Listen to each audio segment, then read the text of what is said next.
You've seen him before. The man who's smiling while quietly dying inside. Not on some battlefield, not in a movie tragedy. He's standing right in front of you, holding grocery bags, troubleshooting the Wi-Fi, nodding as a woman disrespects him in his own living room. He believes he's being mature, patient, the dependable man she claimed she wanted. But he doesn't see it. Piece by piece, he's erasing himself.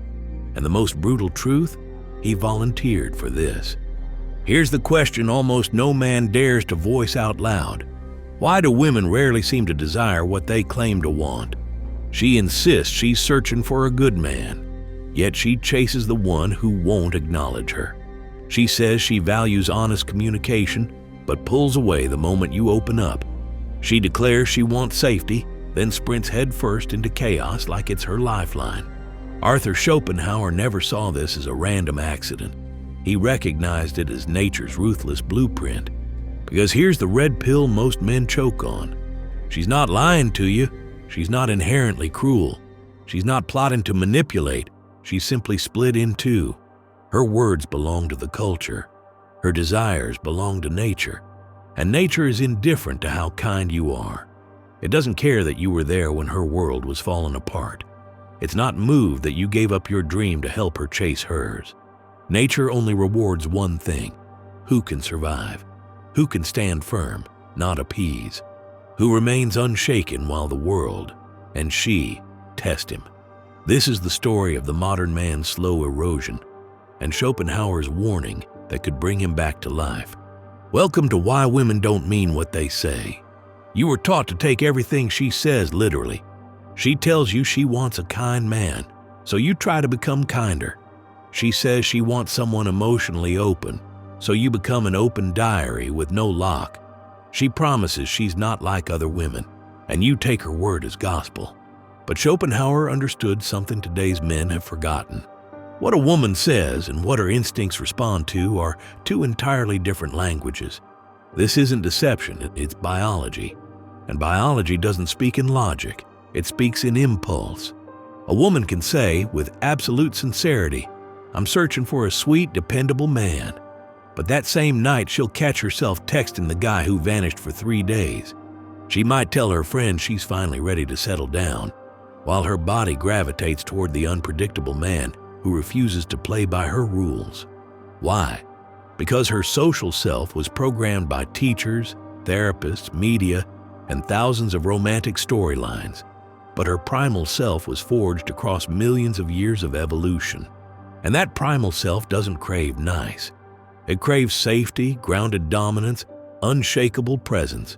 That's why Schopenhauer described love, especially a woman's love, as a cunning disguise nature uses to propagate the species. He saw straight through the illusion. He warned that what we like to call romance is often nothing more than biology dressed up in pretty words.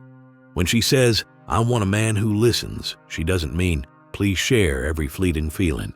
She means, be the man who hears everything without being rattled. Be the one who doesn't flinch when I test you.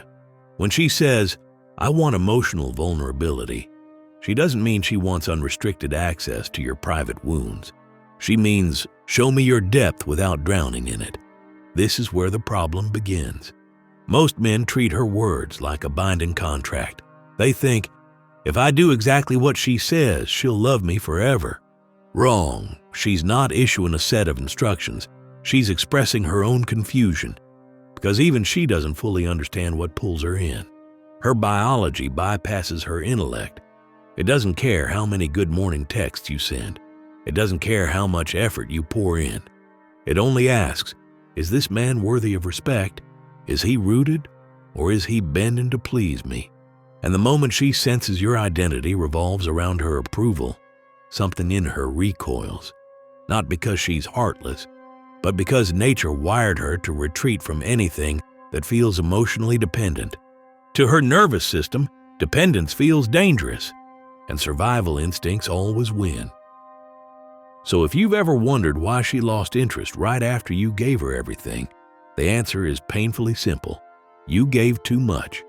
You became nothing. You turned yourself into a mirror. And while she may have loved that reflection at first, Over time, she realized she was only staring at herself and felt nothing. This is the paradox. The more you try to become the man she says she wants, the less you remain the man her instincts actually respect. You believed that devotion would deepen her love. You memorized every tiny detail she shared. You were the shoulder she cried on. You canceled your plans to be there for her every time.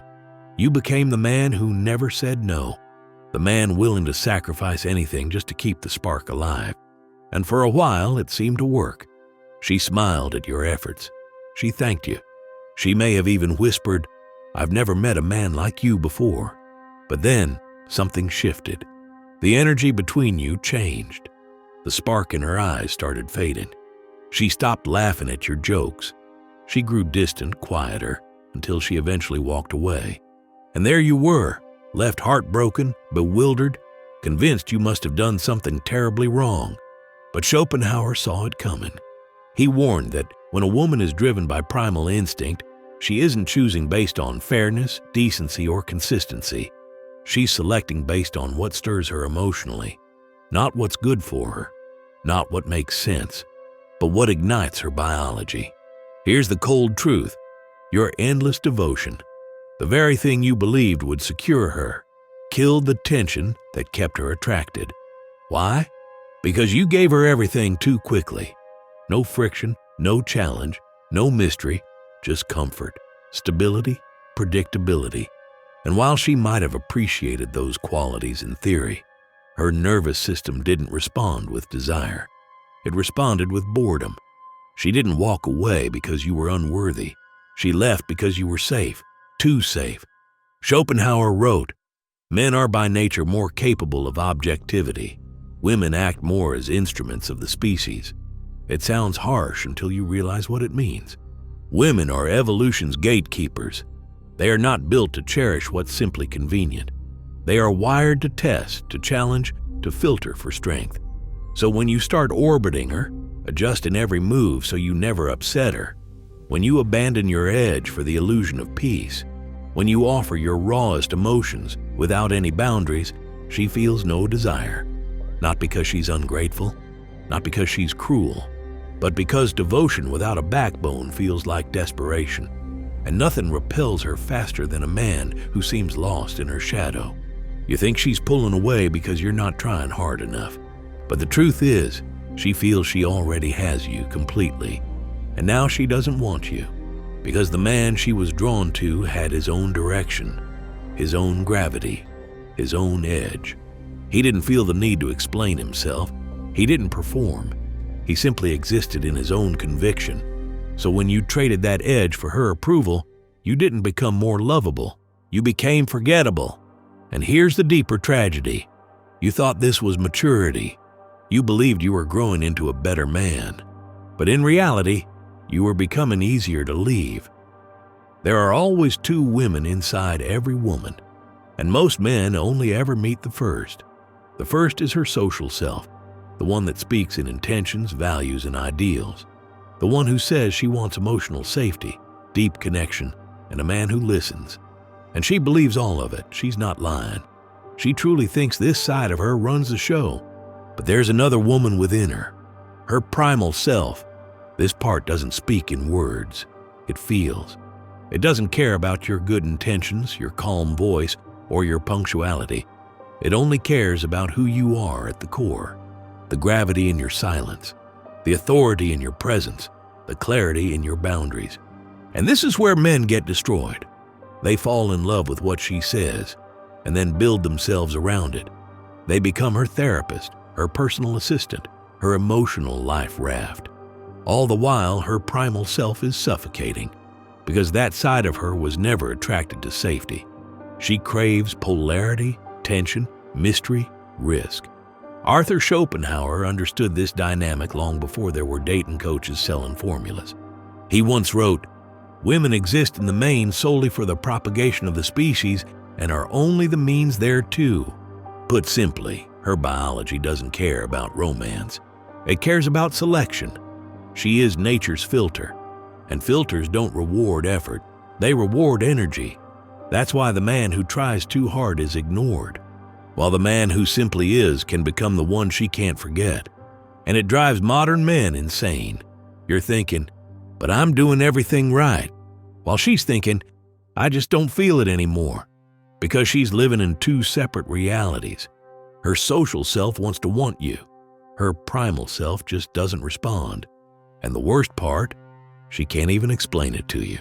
How can she put words to something she doesn't fully understand herself? How do you explain that you've lost interest in the man who loves you the most? So she rewrites the story.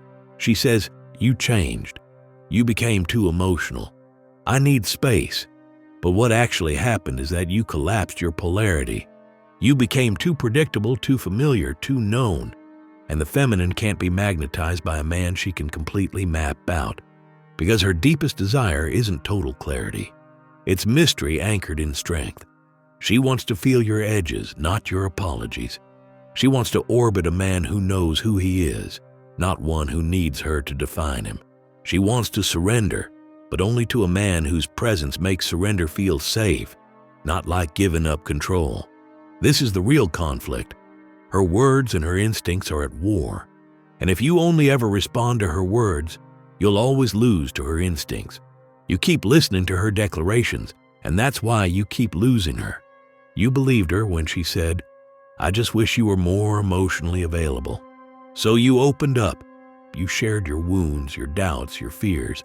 You offered her honesty, vulnerability, even tears. And instead of moving closer, she moved away.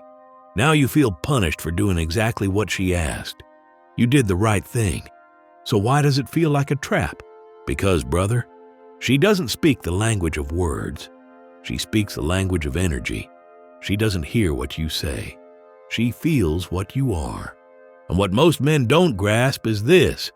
You can say all the perfect words, but if your energy is off, she'll sense it immediately, and she'll start to drift.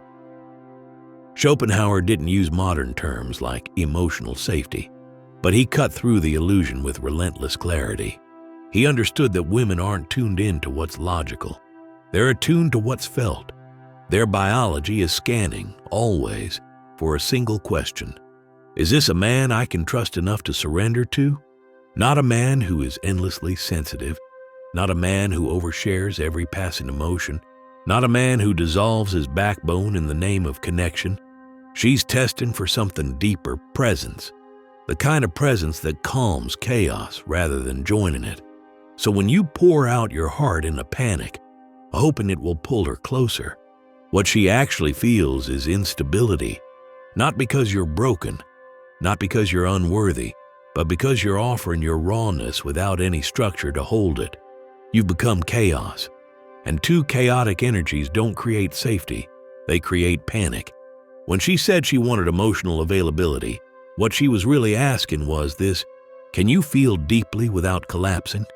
Can you remain grounded while I unravel? Can you let me fall apart without falling apart with me?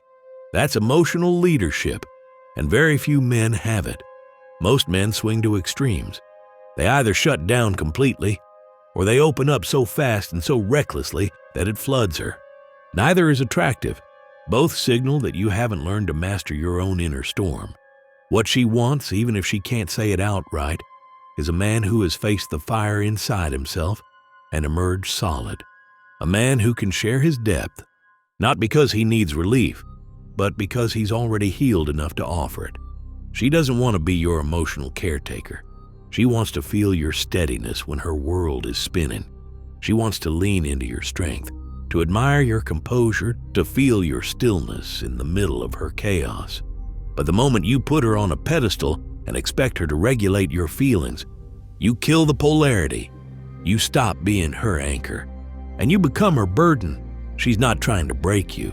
She's trying to feel you. She's testing the depth of your core, not with words, but with silence, tension, and conflict. That's the emotional language she actually speaks. Not sentences, resonance, not explanations, energy. And if you can't speak that language, you'll never touch the deepest part of her, no matter how eloquent you think you are. She told you, "You're everything I've ever wanted." You believed her, so you gave her everything: your time, your devotion, your heart. You worked tirelessly to prove you were worthy of her love. And then one day, without drama or spectacle, she was just gone. Not in an explosion, but in a quiet moment, like a flame that simply stops burning. You sat there thinking, what did I do wrong? But the truth was never about what you did. It was about who you became. A man can be himself only as long as he is alone. That isn't a call to isolation. It's a warning. The second a man shapes himself around a woman's approval, he loses the very essence that made him magnetic to her in the first place. Because when you give everything, you're not just offering affection or time, you're surrendering your spine. And that's the moment she starts seeing you differently. Not because you failed her, but because you abandoned yourself to please her. She didn't leave you because you were lacking. She left because you stopped being a mountain and became the mud under her feet. And no woman can truly desire what she's walking on. Here's the paradox that crushes men. The more available you become, the more invisible you become. The man she adored wasn't the one who texted her constantly. He wasn't the one who begged for reassurance. He wasn't the one who over-explained, over-gave, over-accommodated. The man who made her melt was centered. His energy pulled her in like gravity. He didn't need her affection to feel whole. He welcomed her into his life, but he never collapsed around her presence. And she felt that. She felt it in the way he looked at her without flinching, in the way he took up space without apology, in the way he made decisions without waiting for permission. He was anchored in his mission, not in her validation. That energy is intoxicating to her, but terrifying to any man raised to believe that nice guys always win. Let's be honest, you weren't trying to deceive her. You were trying to earn her love through effort. But effort is not the currency of attraction. Presence is. And the more effort you piled on, the more she realized you were no longer leading. You were orbiting. That's when her respect began to die. Not because you weren't good enough, but because you had become too accessible, too explainable, too comfortable.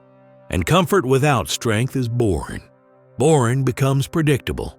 Predictable becomes invisible. So she drifted. Not because she stopped loving you, but because she stopped feeling you. You became her emotional employee. And no woman can stay in love with an employee. This is the heartbreak no one warns men about. Unconditional giving, without the spine to ground it, doesn't make her love you more. It makes her fade away. She'll never tell you this outright. Not in clear sentences you can cling to, but deep inside, beneath the logic and the language, she's silently pleading for something she can respect. Not a man who bends, not a man who begs, not a man who hands over everything just to be picked. She wants to feel magnetically drawn to you, not out of guilt or obligation, but out of awe. And that only happens when you stop wondering who you should be for her and finally decide who you are for yourself. Schopenhauer said, "A man who is not master of himself is unfit to be the master of anything, least of all a woman's heart." That's not a condemnation. It's a reality check. You were never supposed to be her emotional crutch. You were meant to be her anchor, the unshakable reference point for what strength feels like. But if you spend all your energy trying to fix everything, explaining yourself over and over, working desperately to win her affection, you've already lost the polarity. You've traded respect for access, and what becomes fully known can never again be mysterious. And without mystery, there is no magnetism. So stop trying to be the man she tells you to be, and start becoming the man who doesn't need her script. Lead, decide, define your code, live by it, and let her orbit something real. Because here's the truth, when a man fully steps into his own sovereignty, she feels it. Before you say a word, before you take action, before you even lay a hand on her, she can sense it in your presence. That is what she respects. That is what reawakens her admiration. That is what draws her back to you, not because she owns you, but because she trusts you. And if you've lost yourself in the process of trying to keep her, it's time to walk back into your own fire. If this struck something real in you, tap the like button, Share it with a brother who needs this message, and subscribe to the channel. Support this work using the link in the description.